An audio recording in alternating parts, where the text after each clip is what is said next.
Marissa, would you like to join us at Megan's house this afternoon? I can't. Andy's case manager is visiting us this afternoon. A case manager? Why would you need a case manager? He will help us coordinate and manage Andy's treatment. He is also an outstanding resource for information about local services. Isn't that a doctor's job?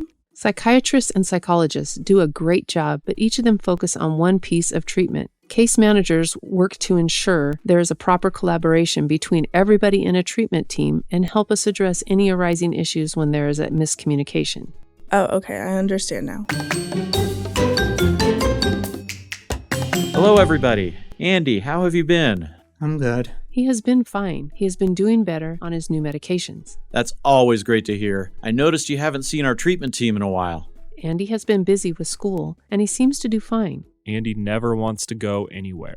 I know sometimes it is very hard to find time between daily responsibilities, but I really encourage Andy and the whole family to meet frequently with the treatment team. It helps us be more effective in addressing any arising issues and improve your treatment outcomes. I told you, Mom, you should be more persistent in encouraging Andy to go to those meetings. I know. Maybe it would be better if you schedule appointments always at the same day and time. It will help you remember not to schedule anything else on that particular day. That would be great. What do you think of that, Andy? Yeah, sure. I will talk to Andy and the rest of the family, and we will find a day and time that works for everybody. That would be very beneficial for Andy. Even when Andy is doing well and responds to the treatment, it is very important to meet with healthcare professionals and let them know that. Some information may seem irrelevant for us, but they are actually very useful for the treatment team. I tried to call the clinic and ask if Andy has any upcoming appointments, because of course he doesn't remember, but they didn't want to provide me with any information. The confidentiality law protects interaction with mental health professionals. HIPAA regulations don't allow us to disclose patients' information. The only exceptions are a threat of danger to that person or others. I understand, but it will impede my communication with Andy's treatment team. If Andy agrees to share information about his treatment, he can sign a consent form for that purpose. Relatives are a major source of support for that person in treatment, so establishing a dialogue with professionals is essential. You are always allowed to call or write a letter to anybody in a treatment time and share information with them, but they will not be able to reveal privileged information in return. Andy agreed for information to be released to me, but Andy forgot about Grandma. Did he? Andy, why don't you want to share with me information about your treatment? I do.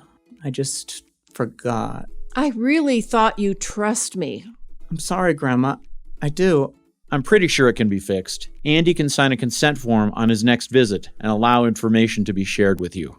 I never understand what Andy's psychologist is talking about. What are auditory hallucinations? Lucas, stop. That's a good question. Becoming familiar with the language used by professionals helps the communication. Healthcare professionals use terms like auditory hallucinations instead of hearing voices, or affect instead of emotions, or delusions instead of worrisome thoughts. If any terms used by the treatment team confuse you, don't hesitate to ask. Great. It all makes sense now.